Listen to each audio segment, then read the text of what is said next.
السلام عليكم ورحمة الله وبركاته داوديال دقيستيال دad kan nagala socda SNTV iyo kuwa naga dhageysanaya Radio Muqdisho kusoo dhawaada barnaamijkan gaarka ah golaha shacabka ee baarlamaanka federaalka ah ee Soomaaliya kulankiisii ugu horeeyay ee kalfadhigiisa saddexaad waxa uu kaga hadlay go'aan kaga gaaray arinta mudooyinkii la soo dhaafayba si weyn bulshada Soomaaliyeed ay u hadalhayeen ku saabsan shirkadda DP World ee dekedaha maalgashata ee laga leeyahay dalka Isuutaga Imaaraadka Carabta golaha shacabku waxa uu kulankiisii maanta ku meelmariyay xeer uu u bixiyay ama uu ku magacaabay xeerka dawladnimada xeerka dhowridda gobonimada iyo midnimada geyga Soomaaliyeed golaha shacabka Soomaaliya waxa uu isagoo cuskanaya xeerarka caalamiga ah iyo heshiisyada iyo xeerarka ururada ay Soomaaliya xubinta ka tahay uu go'aamiyay in shirkadda DP World heshiisyadii la galay oo dhan ay yihiin kuwo wax kama jiraan ah sidaas la mid ah waxa golaha shacabku uu go'aansaday in dalka laga mamnuuco shirkadda DP World barnaamijkan waxaan uga hadlaynaa haddaba arrimaha la xiriira xeerkan golaha shacabku uu maanta meel mariyay waxyaabaha ay u cuskadeen arrintaas iyada ah iyo saameynta ay leedahay iyo sida bulshada Soomaaliyeed ay uga falceliyeen ama ay ula falgaleen waxaa barnaamijka igala qayb galaya oo martinoogu ah gudoomiye ku-xigeenka labaad ee golaha shacabka baarlamaanka federaalka ee Soomaaliya mudane mahad cabdalla cawad soo dhawo gudoomiye sidoo kale waxaa barnaamijka igala qayb galaya sheekh cali maxamuud xasan sheekh cali wajiis oo kamid ah isaguna culimada Soomaaliyeed soo dhawo sheekh cali gudoomiyaha golaha shacabka gudoomiye ku-xigeenka labaad ee golaha shacabka ayaan ku bilaabaya mahad cabdalla cawad gudoomiye maxaad u cuskateen go'aankan maanta aad qaadateen bal hadaad faahfaahin ka bixiso iyo marxaladihii uu soo maray ka hor intii aadna qaadan bismillahi raxmaani raxiim dhammaan ummadda Soomaaliyeed meel walbay joogto ee maanta halkan naga dhagaysanaysa waxaan ku salaamayaa salaanta islaamka assalaamu calaykum waraxmatullahi wabarakaatu adiga iyo sheekh cali aad baan ugu faraxsanahay maanta inaan barnaamijkan aan wadaagno adduunkan xogaha taariikha ka haraysa dadkuna waa ka tegayaan marka inaan maanta taagannahay marxalad taariikhi ah ayaan runtii aaminsannahay waxa weeye maanta golaha shacabku go'aan ayuu gaaray dhab ahaantii wuxuu ahaa mashruuc sharci oo ka soo curtay golaha shacabka kiisii ugu horreeyey shuruucda xeerarka waxa weeye waa dhoweytaan go'aansana inaanu magacan sharciga ah aanu iska dayno maadaama sharcigu uu yahay kii ilaahay xeer ayaanu runtii u bedelanay xeer waxa weeye waxaa noo soo gudbin jiray hindisihiisa xukuumadda maadaama uu badanaaba la mucaamilo arrimo miisaaniyad ku xiran laakiinse waxaa noo muuqatay wakhtigan xaadirka ah arrintan hadda ee taagan shucuurta ay shacabka Soomaaliyeed muujinayaan iyo khatarta soo wajahday in ay tahay wakhtigii uu golaha shacabku hindisi lahaa xeer gudihiisa ka dhasha waa urin xeer waxa weeye waxaa go'aansaday guddiga joogtada ah ee golaha shacabka oo maalintii furitaanka ahayd ee bisha 10 ahayd maalintii ku xigtay oo shalay ahayd axad 11 bishu ku kulmay xarunta Villa Hargeysa waxaa noo degsanaa yani xeerar fara badan oo sugayey akhrina sugayey kuwa akhrin koobaad sugayey kuwa akhrin labaad sugayey kuwa akhrin saddexaad sugayey waxaa noo yaalay xeerosaadka golaha shacabka waxaa noo yaalay arrimo badan oo canshuuraha dalka ku saabsanaa wax badan baa noo yaalay si wada jir ah oo aan laga soo shaqayn oo aan la abaabulin ayaa xubnaha guddiga joogtada ah oo ka kooban guddoomiyaasha guddiyada 15 ah iyo 3 xubnoole iyo 3 guddoonka ah waxay go'aansadeen in aanan wax kale laga hadli karin waxa ay nafareen annagoo guddoonka ah annagoo kaashanayna khubradayada iyo shaqaalahayaga inaanu isla maalinta ku xigta diyaarino waxa weeye hindisaha oo aan golaha soo hordhigno waxaad la socoteen in oo xataa maanta nalaga diiday dood in la galo waxaa la go-aansaday in toos loo codeeyo ma dhici jirin 2 maalmood 3 maalmood baa doodu socon jirtay oo ku saabsan in cod la geliyo ama iyo aragtida laga dhiibto meesha 170 xildhibaan baa joogay ugu yaraan 70 xildhibaan baa hadalkooda dhiiban lahaa oo qaar taageera qaar ka soo horjeesta qaar wax ka bedel soo jeediya ay ahaan jirtay waana laga diiday waxaa la yidhi cod baa la gelayaa waxa weeye sidaasuuna barnaamijkii ku ansaxay haddaba baarlamaanku qaraar buu soo saari jiray awal qaraarku yani qaraar baarlamaani waxa weeye qaabka oo go'aamada siyaasiga ee baarlamaan lagu gudbiyo oo hay-adaha fulinta iyo xataa arrimaha caalamka ka dhaca ee dhibaatooyinka shacabka soomaaliyeed ka qabsan jiray south africa ama kenya ha ahaato ama qaxootiyada ha ahaato waxa weeye qaraar baa lagu soo saari jiray laakiinse markan waxaa la yidhi waa xeer waxa weeye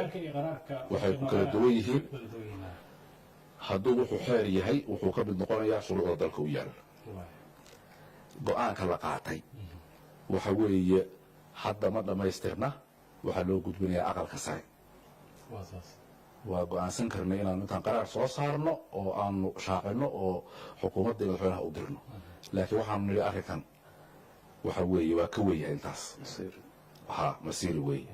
wax badan baan usoo dul qaadanay oo aan indhaha ka soo fiirsanay annagoo khilaaf ka cararayna in heshiisya layska saxiixdo dowlad goboleed ha ahaato maaragtay wasiir oo iska socda ha ahaado oo aan uga aamusnay haddaan khilaafno qoladii heshiiska lala galay waa ku dacweynaysaa maxkamadaha ka jira caalamka waxa weeye waad ogeydeen s k a ayaa airboortka joogtay shirkad kale ayaa xukuumaddu go-aansatay inay ku wareejiso hadde waxa weeye ilaa iyo maxkamadeenna sare ayay arrintu tagtay waxaa kaa raacaysa yani in $1,000,000 oo shaksi walba oo soomaali ah ilmaha dhasha waxa weeye intaasoo $1 lagu yeelanayo waa ka aamusi jirna marka waxa weeye tan waxay noqotay in la xaaraantimeeyo dhaqankaas oo uu dalka ka noqdo wax kayr sharci ah oo dembi kaa raacayo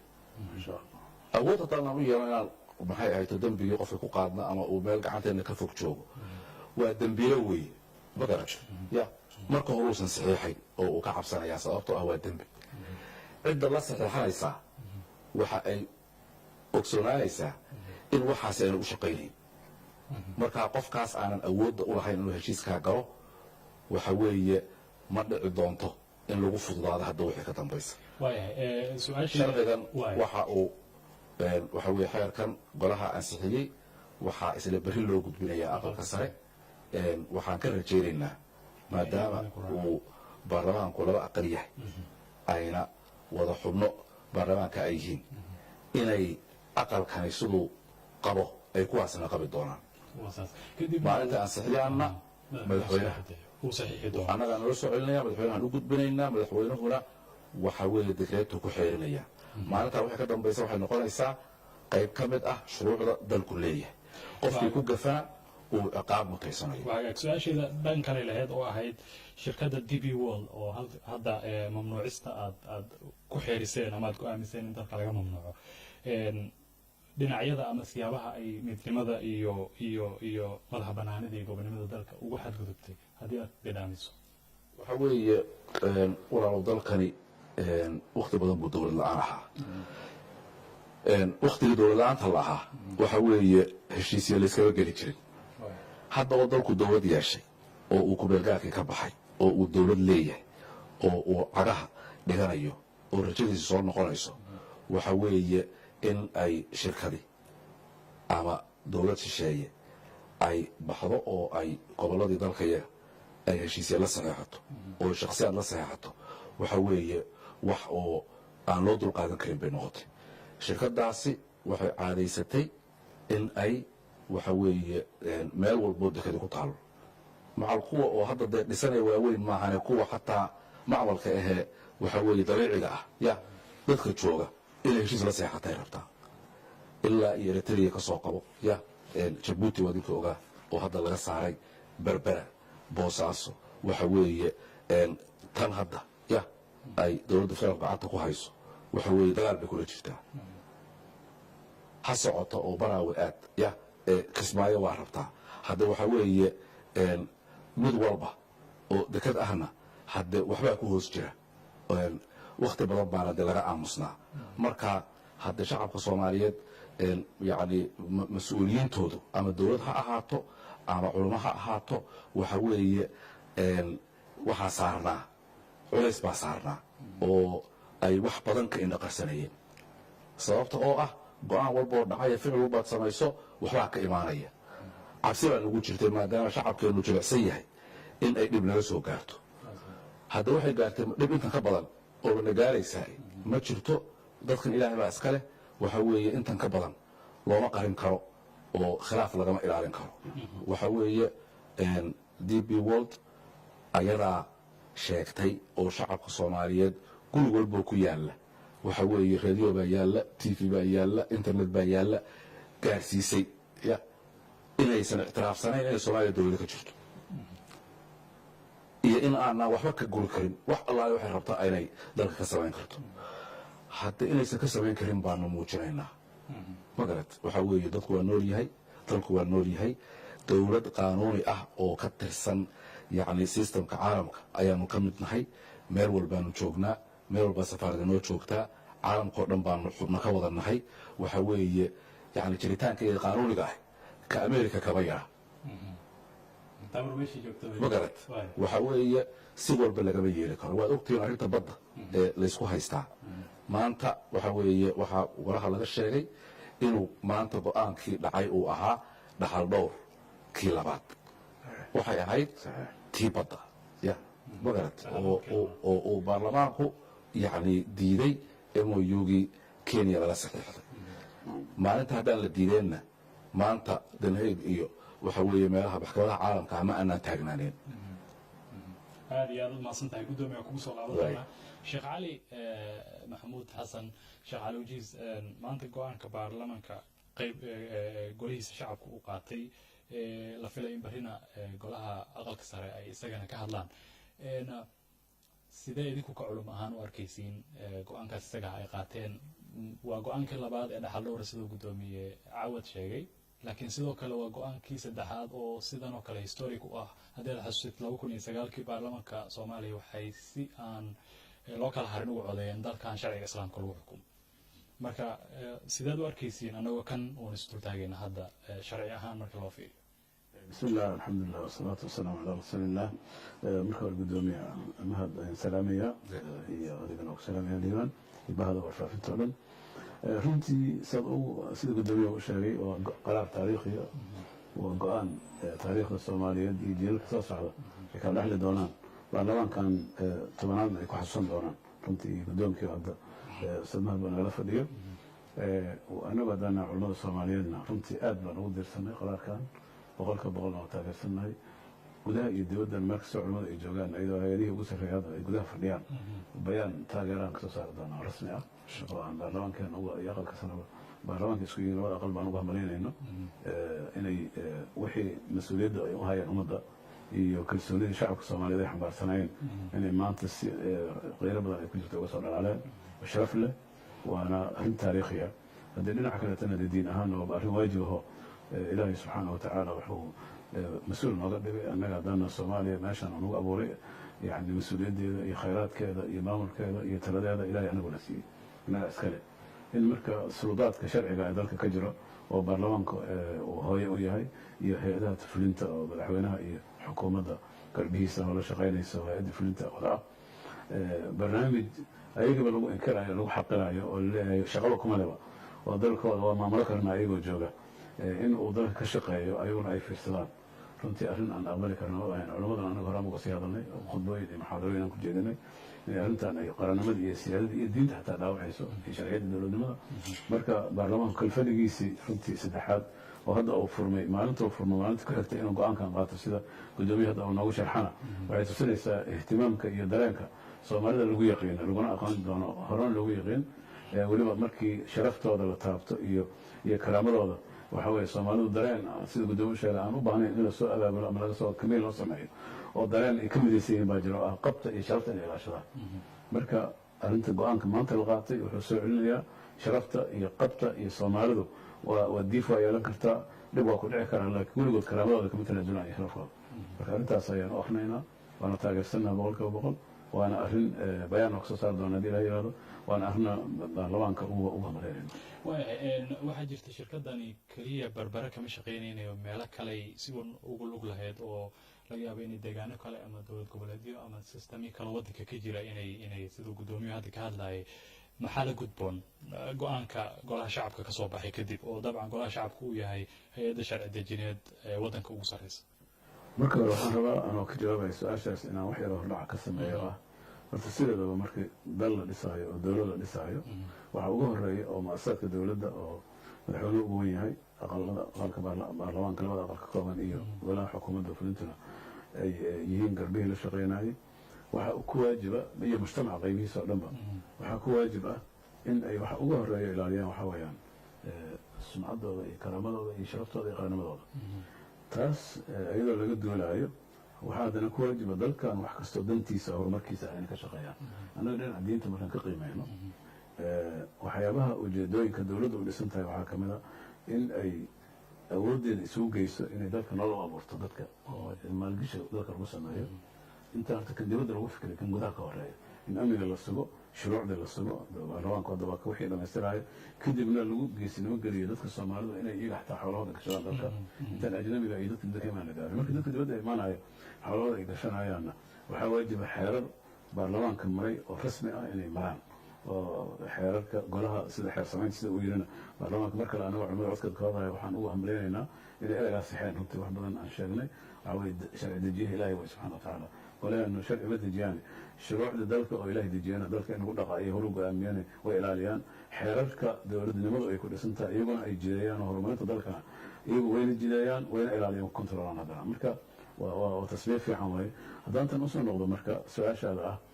marka ugu horeysaba waxaa waajib ku ah hay-adaha dowladda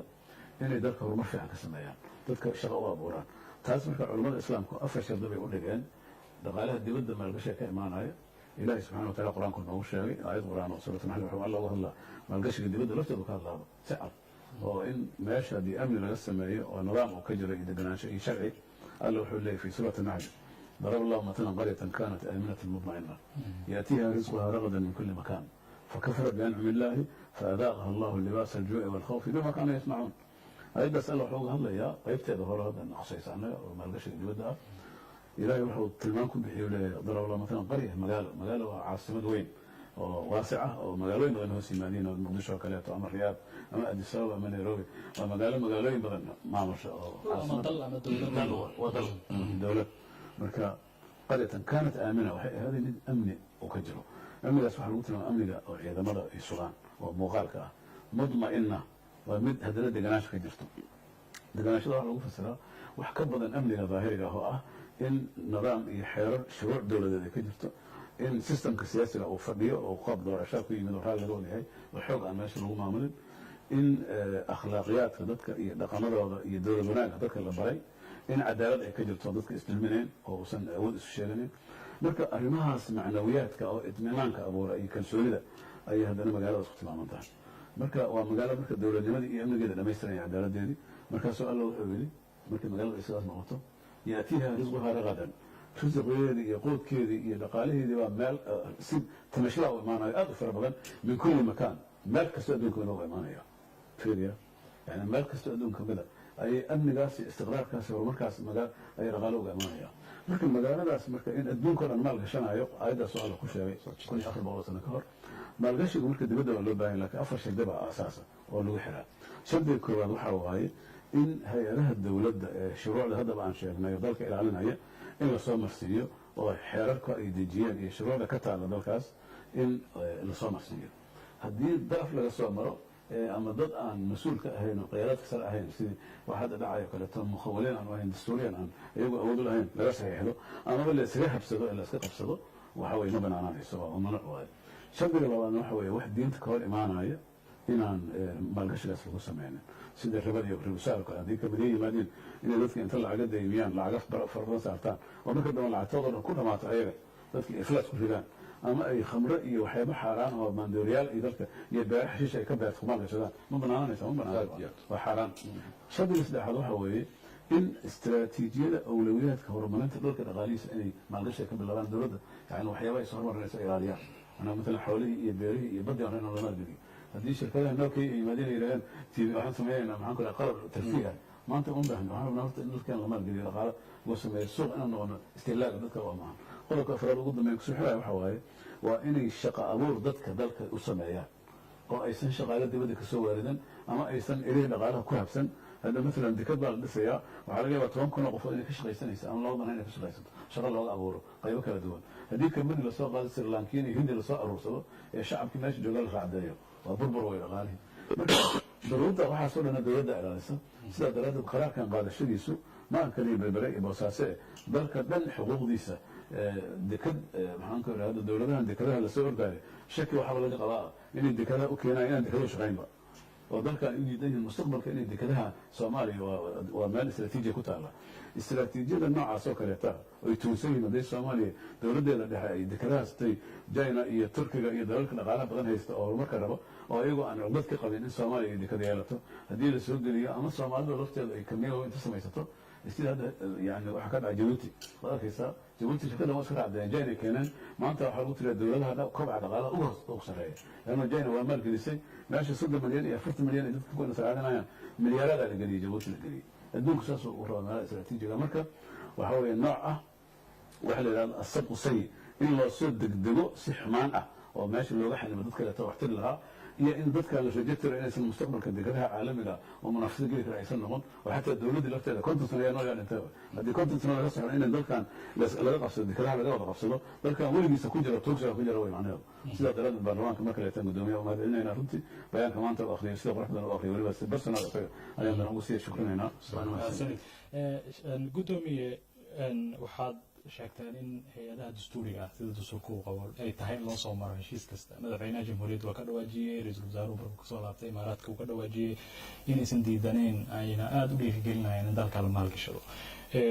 haddii DP World ama shirkad kastoo kale oo si aan dastuuri ahayn waddanka uga howlgalaysa ama hay-ado kale oo aan u xil saarnayn ula macaamilaysa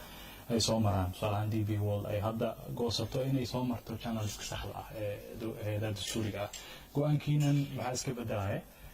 su-aasheeda labaad waxay tahay go-aankiinan DP World ku socdaa maaha inay dowladda imaaraadka kuma socdo soomaa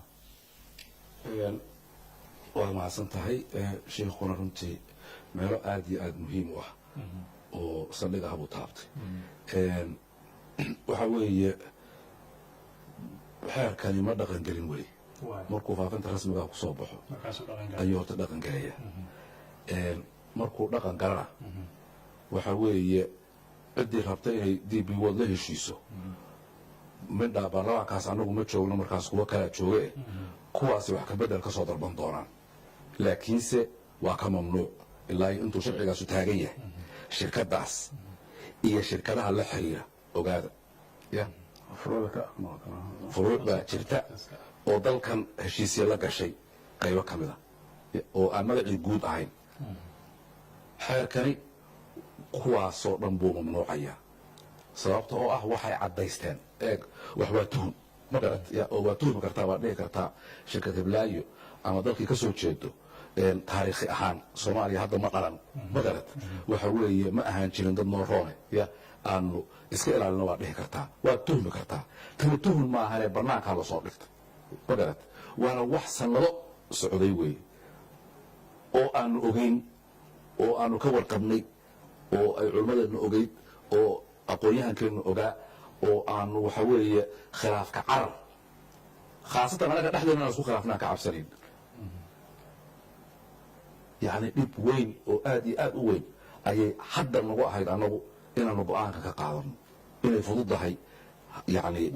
yaanan la malaysan sababta oo ah saan u danaynaynay wadahadalkii oo labageesoodka ahaa oo aan somalilan maamulka ka jira aanu la gelaynay ood ogtihiin in hadda loo fadhiyey nairobi in ajandadiisa la diyaariyo oo 19 bisha in jabuuti lagu shira ay ahayd ayaa ku burburay ogaada wax oo fudud ma aha ma garat ya yani dhibtana la gaarsiiyey saamayn siniin ah bay nagu yeelanaysaa marka xaaladaha aan ku jiri jirnay oo shiikha walaalkay ahay uu ka warqabo waxaasoo kale ya annagoo ka cabsanayna dhibtaan kale ayaanu ka aamusi jirnay waana soo qartay wax kaloo hadda dhacay ma jirtee wixiisaan u qarsanayn wixii ku qarsadaan ku qarsadaan baa leeyihi waxa weeye markay bannaanka soo istaagana ciyaalka iyaga ogeysiiyeen ma garat ya see loo joogayaa markaan guryaha iyaga baanaan ku noolaan karin ma garat ya waxa weeye horta taasi waa taas marka shirkadaasi maalinta madaxweynuhu saxiixo xeerkan ayada iyo furuucdeedu haddii dowladaha soo socda ya ay damcaan inay heshiis la soo galaan waxay noqonaysaa marka hore in sharcigaa la jebiyo ayay noqonaysaa marka waxa weeye waa qaanuuniyan waa ka mamnuuc ma garat ya hadday xoog iyo shanay calaacal ku joogayso ma garat ya waxa weeye waa arrin oo ayada gaar u ah laakiin waa dacweynaynaa ma garat ya arbitration baan aadaynaa waxa weeye waxbaa lagu heshiiyey caalamka qodobadii aan soo qaadanaynayoo waxa weeye heshiiskii oo mucaaradooyinkii oo ay dalalka carbeed walaalahanahay aan ku heshiinay ma garat ha noqoto africa ha noqoto qaramada midoobay ha noqoto waa caddahay waxa weeyaan dhaqaale ahaan iyo siyaasad ahaan adoo u awoodsanaya inaad dal sovereigntigiisii ama siyaadadiisii aada muquuniso si aad uga faa'iidaysato waa ka mamnuuc dalalka caalamku isma la eka haddii aysan shuruucdaasi iyo yani macaahidaasi iyo treatiskaasi aysan jireen waxa weeye kuwa awoodda badan ayaa inta kaleo dhan la qirxa adduunkuba dhowr dal buu noqon ma garat waxaa lagu kala joogaa waxaas marka annagu baarlamaan ahaan waxaanu xubin ka nahay igad waxaanu xubin ka nahay africa union oo ay xildhibaanadayadu ay fadhiyaan arab league ya ayay fadhiyaan organization of islamic conference ya ayaanu fadhinaa baarlamaanada caalamka midoogoodan fadhinaa intaba xildhibaanadaydu waa aadayaan lagu dayn maayo xukuumadda ya xukuumadduna waxay aadaysaa executivyaday aadaysaa iyo un-ka ha ahaato ama arab league ha ahaato ama melba ha ahaato maxkamadaha jira ya waxyaabaha lagu soo heshiiya caalamka waa laysla qoob qaadayaayo waa la wada dagaal tegaya horta intaas waa ku filan lahay marka inta anagu isdili lahayn aanuba wax uun dhibta shisheeyaha aanu at least iska waawaabino waxa weeye su-aashada qaybta kale oo ahayd d b world unbay khusaysaa arrintan oo inkastoo dee ay si un u xiriiraan labaduba walaalo waxa weeye d b world horta dowlad ma aha dalna ma aha sovereignna ma aha ma garad waxay ku hoos jirtaa xayndaabka waxa weeye dalkan walaalahanahaye waxa weeye imaaraadkay ku hoos jirtaa annagu markaan dowlad nahay cidaanu adres garaynaynahay waa dowlad weeye ma garad ya dowladdaas taariikhda naga dhexaysay iyo macaamilka naga dhexeeya walaaltinimada naga dhexaysa wax dhow ma ah waxa weeye haddii ay yani macaamilkaas iyo yani wanaaggii naga dhexeeyey saan u qadarinayna ay ayaguna u qadarinayaan waxa weeye hadda shirkadooda waa naga ceshanayaan ma garad ya sharikaad kale ay leeyihiin ha soo dirsadeen xataa laakiin d b world ma garad ya waxa weeye waa annagu dalkayga waa ka mamnuucna marka waxaa laga rabaa xukuumaddayadu inay toos u adres garayso waxa weeye dalka imaaraadka ah ma garad waxa weeye iyo tallaabooyinka kale qaadayso annagu waxaan siinay gacmaan leenahay xukuumaddayadu waa gacmahayaga weeyaan ma garad ya ayadaan siinay annagu gacan baan ku siin doonaa aaladaha iyaga baarlamaaniga ee caalamka ah gacan baan ku siin doonaa waa caawimaad ma garad laakiinse xukuumadda imaanaysa oo baarlamaanka imaanaysa oo dhexaysa 1 iyo 2 iyo 3 iyo 4 ayaanu qaadaynaa ma garad ya hadday dhaqaale u baahan yihiin miisaaniyaddan u bedelaynaa ya dhowr milyan oo doolar dacwo lagu gala haddii loo baahan yahay ya miisaaniyaddaan bedelaynaa ma garad ya annaga iska goynayna weeraraha lagu qabsanaya waa la baxaya ma garad laakiinse waxay jirtaa xukuumaddu inay istaraatiijiyadaas soo dhisto anagu waa dhisi karnaa aqoonteedii waa leenahay laakiinse cid baan nagu dhiibnay inaan ku xurmaynaan rabnaa ma garad horta wixii inay sharciyoodaan baan rabnaa kadibna waxa weeye xukuumadaha iyagu waa liitaan sababta oo ah xaaladahay la dhiilgaraynayaan baa aad iyo aad u adag ma garad ya anagu dad dhibun baan noqo niman shaab la yidhahdaa noo jebiyey cadow ma garad ya oo shisheeye noo jebiyey ya oo inaanu wax iska dhicino noo diiday ma garad oo nagu kalifay inaanu waxa weeye aanu macaamilka noocaas ah ya oo bahdilka anagu managa raalli ka ahayn madaxtooyada iyadoo ajnabi dhex fadhiyo waad ogtihiin soomaaliya in oo safaarad ya qofkii agmara ay dambi ahaan jirtay ya safaarada ajnabiga waa madaxtooyada ku hareeraysan ma garat ajnabi baa dhex buuxa sida aan leenahay ma jirto waxaasoo dhan wax aanu anagu rabno raalli ka nahay ma aha qolyo oo waxa weeye shabaab ahoo waxa weeye aan qaaban ula heshiinana aanaan garanayn ya qaab aan ula dirirno oo aan ugu dhiirana ya soomaali weeye si aad tirahdid mataqaanid ayaa kugu kalifaya inaad nugulaato oo xukuumadayda ay nugulaato sharcigani wuxuu awood u yeelayaa xukuumadayada ya wax walbay ka xishoon lahayd ya waxay dhahayaan anaga baarlamaankayga waa na soo amray madaxweynaha iyaga waa dekreto kusoo saaray sharci dalka iyagaan fulayna waa ka xumaa walaalqaama yeeli karo ya ayay dhahayaan ayagay waxay u tahay jaakad bir ah u tahay ya waa saas ugu dambeyn haddii ay ku adkaystaan DP World iyaga oo tusaale ahaan marmarsi ka dhiganaya inay Somaliland somehow dowladda federaalka ah aysan hadda gacanteeda ku jirin maxay yihiin ijraa'aadka qaanuuniga ah ama waxyaabaha tallaabooyinka idin qorshaysan marka uu xeerkani dhaqan galo waxa weeye tallaabooyinkaas waxaa laga sugayaa oo isla xeerkii laftigiisa oo anagu maanta ansixinay ilaa ku xadgudub la-ay ma aha xukuumaddaanu siin ma garat ya inay istaraatiijiyadda arrintaas loogu waxa weeye wax looga qabanayo qaabkay u howlgelayso ma garat ayadaa baarlamaanka horkeenaysa oo dhahaysa sidaasaan ya dabacnay gacmo diblomaasiyadeed bay leeyihiin gacmo qaanuun ya ayay leeyihiin maxkamadaha caalamka ka jira waxa weeye wuxuu iskama yani waxay rabaan qofku ma samayn karo ma garat ya shirkadda DP World waxa ay rabto ya waa dhici kartaa inay muddo ay fato laakiinse ma dhacayso walaalo annagu dacwaan galnay adigoo raalli ah waxa weeye arrintii badda ya waa ogeydeen imise shirkadood baa waxa weeye jasiiradihii oo waxa weeye xuduudda dhankeenna ahaa ya baaritaan ku wadayo qalabka ka yaalay $100 milyan ahaay ya waa dacweyne walaalo waa kala carareen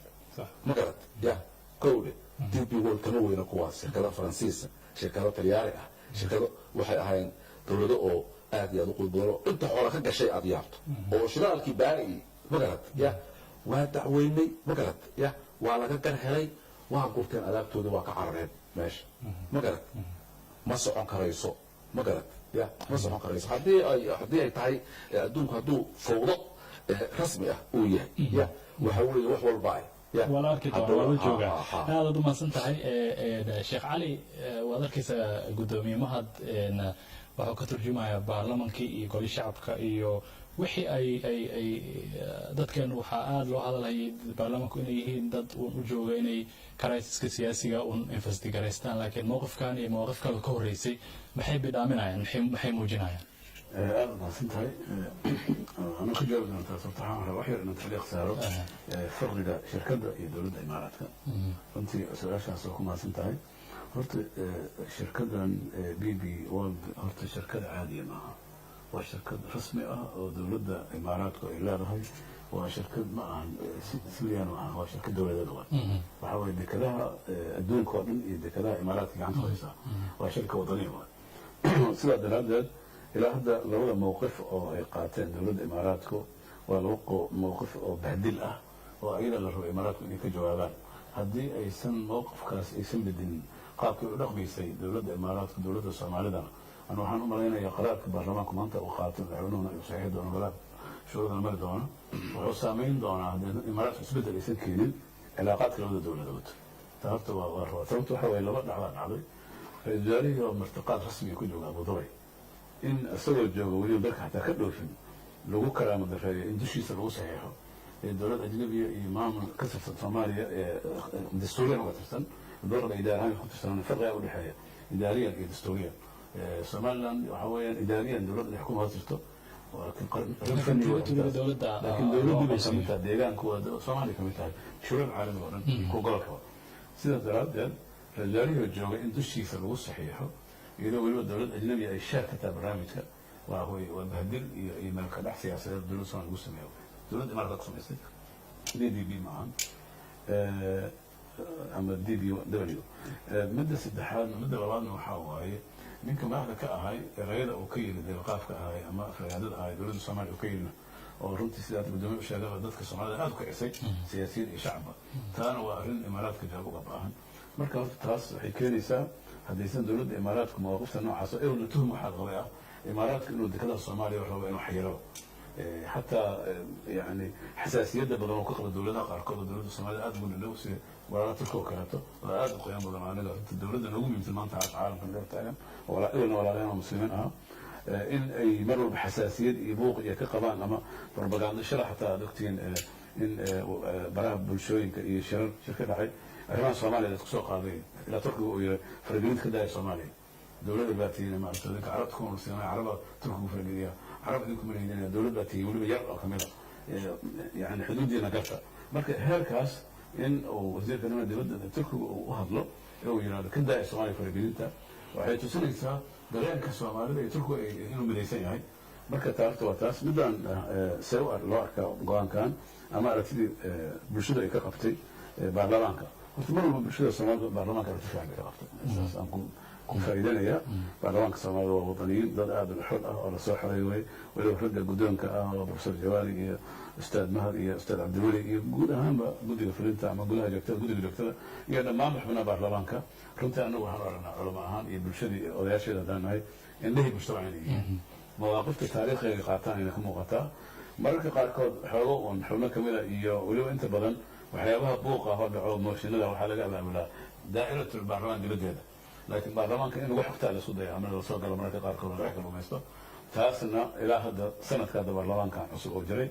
wax tusinaya wax khatar ah oo jaajaa siyaasadeed keenaya ma jirto madaxweynaha iyo xukuumadda laftiisa oo rajaliisa xukuumaddiisa waa midaysan meel bay wada jeedaan marka anagu hadda tafaa'ul badan baan ku jirnaa oo xadarna oo ku jiro aan baarlamaanka rajeynayna iyo hay'adda fulinta madaxweynaha تفاعل حذر ليش حذر يعني؟ maya xadar waxaan ka wadnaa haddii marka qaarkood ay dhacdo maadaama dowlado siraac ku jirna ay jiraan xubna baarlamaanka ka tirsan ama xubna awal baarlamaanka tirsanaa jiro siyaasiyiina oo ka dhex kulma siyaasaddan ay jiraan mar kasta annaga culimada haddaan nahay iyo bulshadaba qaybaha bulshada kala duwan iyo baarlamaanka intiisa badan waxaan ka midaysannahay iyo dowladdaba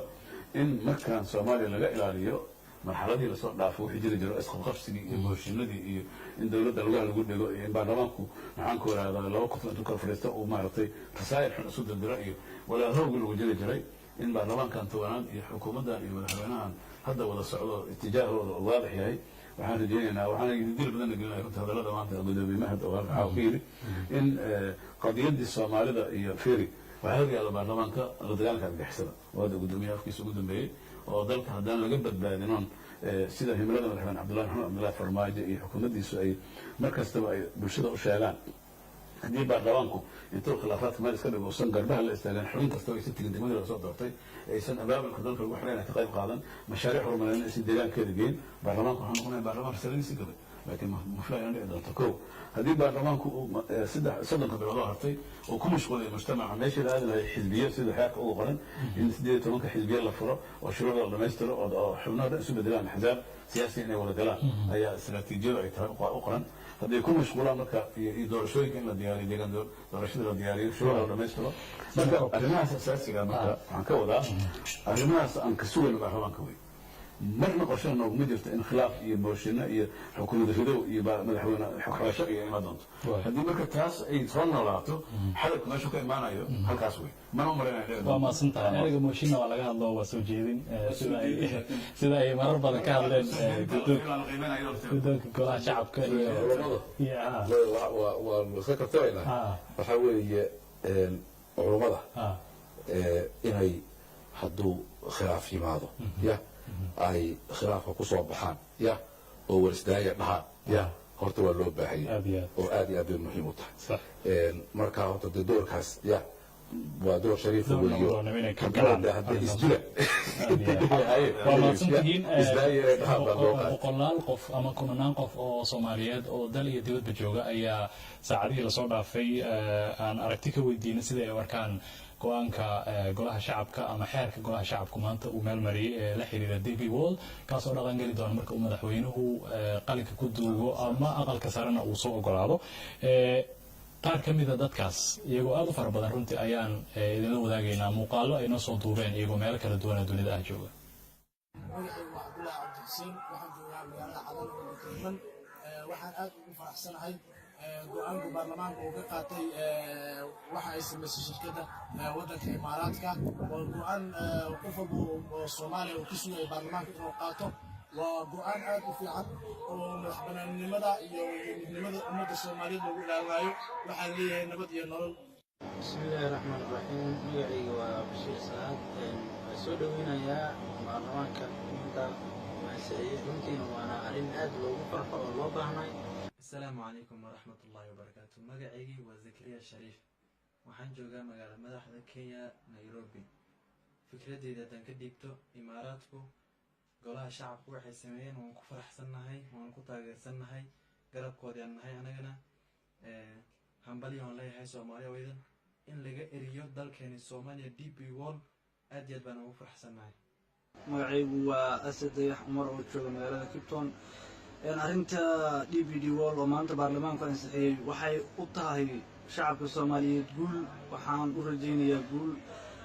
soomaali ma kala tegayso, waxaa dagaalamayo waa gun iyo waxaa waaye gun iyo gob. marka dalka waxa u haray gobta insha allah guul baan rajaynayaa shacabka qarankayga. assalaamu calaykum waraxmatullaahi wabarakaatu waa hilaal maxamed nuur oo jooga dalkaasi iyo china. halkan waxaan ka salaamayaa aad ugu mahad celinayaa dhammaan shaqaalaha Somali National TV oo xil weyn iska saaray usoo gudbinta waxyaaba wadanka ka socda iyo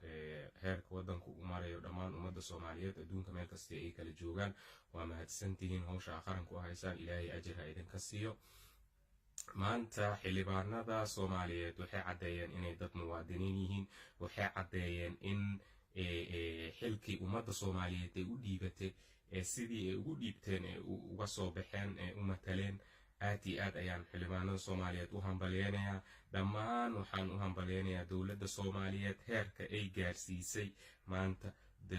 wadanka Soomaaliya. maasha allah aad iyo aad ayaan u hambaleynayaa, u bogaadinayaa. dhammaan ummadda Soomaaliyeedna waxaan ugu baaqayaa in dowladooda ay garab istaagaan. marka dowladda la taageero ee cadowga ay arkaan dowladda taageerida ee shacabkeeda ka haysato, dowladdaas laguma soo xadgudbayo oo waa la ixtiraamaya. laakiin haddii dowladda aad taageeri weyno far keligeed fool ma dhaqdo. marka shacabka Soomaaliyeed waxaan ugu baaqayaa in dowladdeena aan taageerno, wax walbeeta ugu dambayno, annagaa xilka u dhiibanay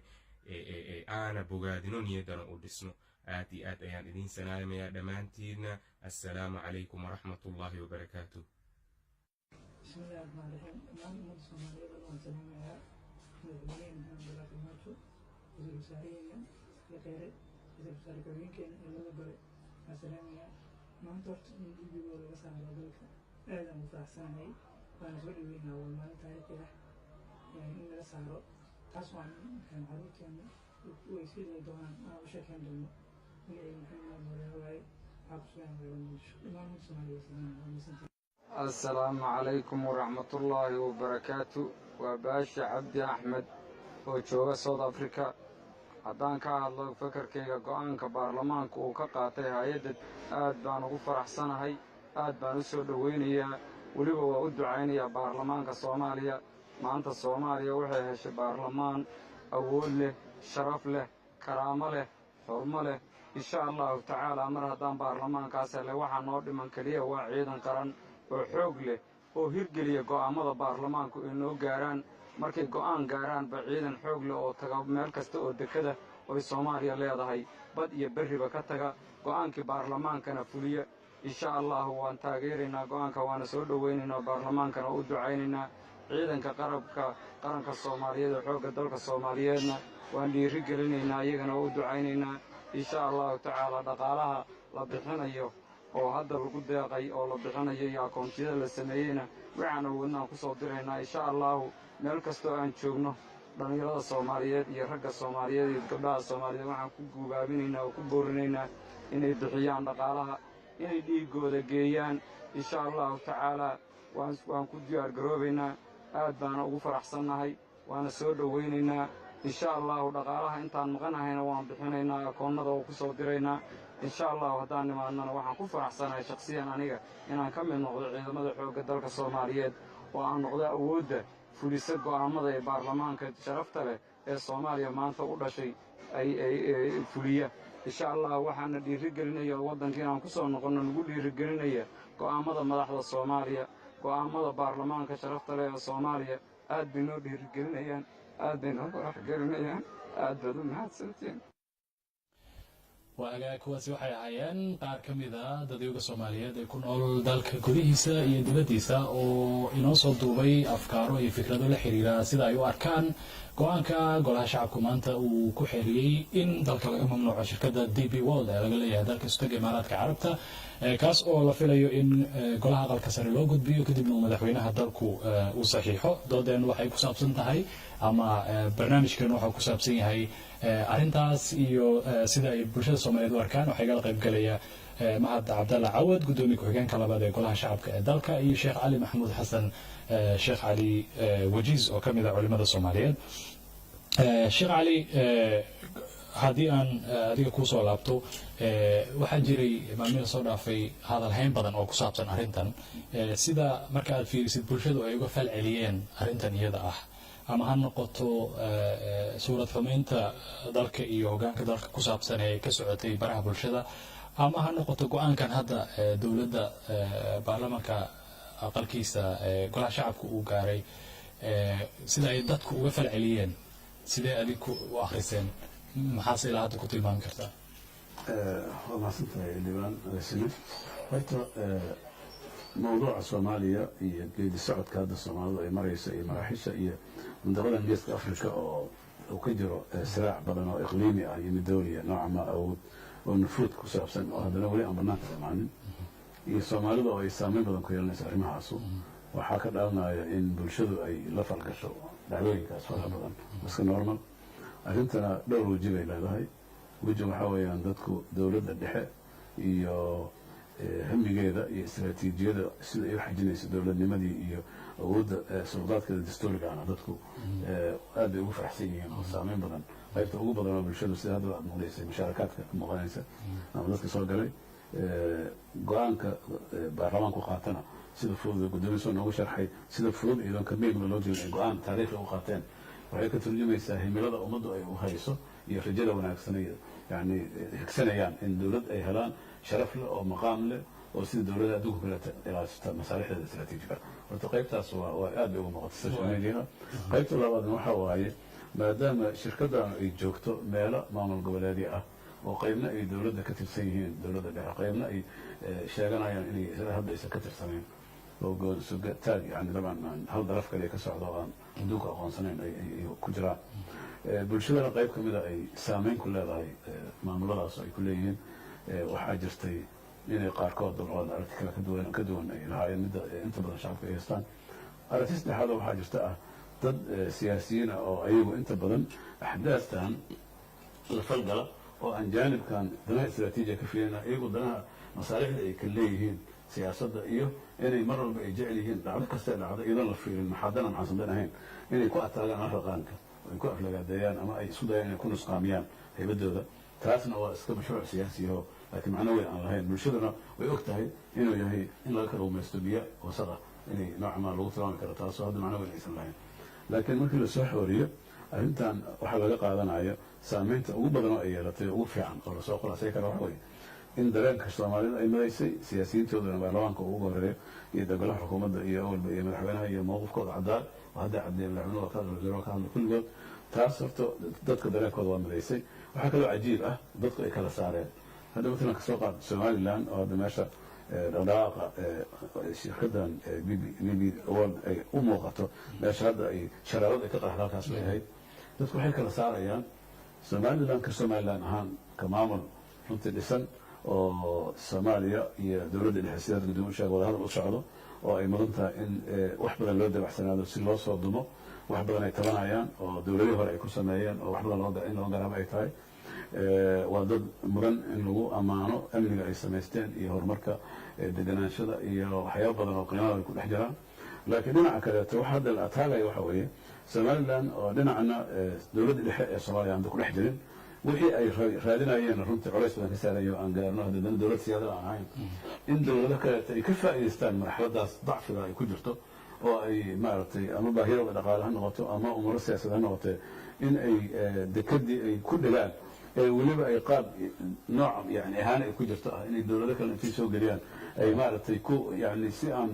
waqaaxada uga hadlaan taas way midda xataa shacabka reer waqooyiga in badan oo kamid ah bulshada iyo culimadooda ay uga hadleen aad iyo aad umaadsantahay sheekh cali waa waqtigaan haya gudoomiye cawad aan markaa kugu soo laabto go-aankan isaga ah oo aad qaadateen shacabka aad iyo aad inta aan ka aragnay ay ugu farxeen ugu riyaaqeen runtii idinkugu taageereen maxaa la gudboon ama hab noocee ah ayaydana tahay ama wax aad ka rabtiin shacabku inay sameeyaan marxaladda soo socota dabcan sidaa adaa sheegtay arrintu halkan kuma ekaanayso marxalado kale geli kartaa marka maxaa la gudboon shacabka si ay go-aanada dowladooda iyo golayaashooda sharci dejinta ay u garab galaan xaggeysa laga aadaya hadda tallaabadan kadib waa mahadsan tahay qodobka ugu dambeeya ee xeerkii maanta la ansixiyey waxa uu ka hadlayaa waajibaadka saaran muwaadinka soomaaliyeed ya inuu difaaco madax banaanida iyo siyaadada waxa weye qaranka soomaaliyeed waxa weeye waxa uu ugu baaqayaa in muwaadin walba oo soomaaliyeed meel walba uu joogo inuu dhaqdhaqaaq ka sameeyo waxa weeye qaar badan dhaqdhaqaaq bay ka sameeyeen oo kuwii hadlayaan hadda dhegaysanayn waxa weeye kii wax qori karaa ha qoro kuwii maaragtay banaanbax samayn karaa ya oo nabad ah ya oo aan fowdo wadan waxa weeye ha sameeyeen kuwa jooga qurbaha jooga waxa weeye waxyaabaha oo yani ilaahayna siiyey waxaa ka mid ah dhib waa nagu dhacday oo dalkayga waa ka qaxnay laakiin dal walba oo caalamka ka jira oo muhiim ah ayaanu ku leenahay jaaliyad xoogan oo dalkaas muwaadiniin ka ah oo taxpayers oo canshuur ka dhiiba oo dowladooda iyo siyaasadooda saameyn ku leh dhaqdhaqaaq baan ka rabnaa ma garat ya banaanbax baan ka rabnaa loobi baan ka rabnaa ma garat ya inay dowladahaas ka loobi gareeyaan ayaan ka rabnaa waxaan rabnaa in oo waxa weeye boqolaalka kun ya ee naga jooga yurub iyo boqolaalka kun ee north america naga jooga ma garat waxa weeye waa xoogayagi dadka yagi weeyaan dhaqaalay bixiyaan saameyn bay ku leeyihiin xildhibaanay leeyihiin ya ma garat waxa weeye waxaan rabnaa inay dowladaha soo dhaqaajiyaan ma garat ya oo ay difaaca kasoo qayb galaan shacabka soomaaliyeed iyo gobolka banaadir iyo dowladda federaalka ah iyo dowlad goboleedyada xubnaha ka ah dowladda federaalka ah waajib baa saaran in ay shucuurtooda muujiyaan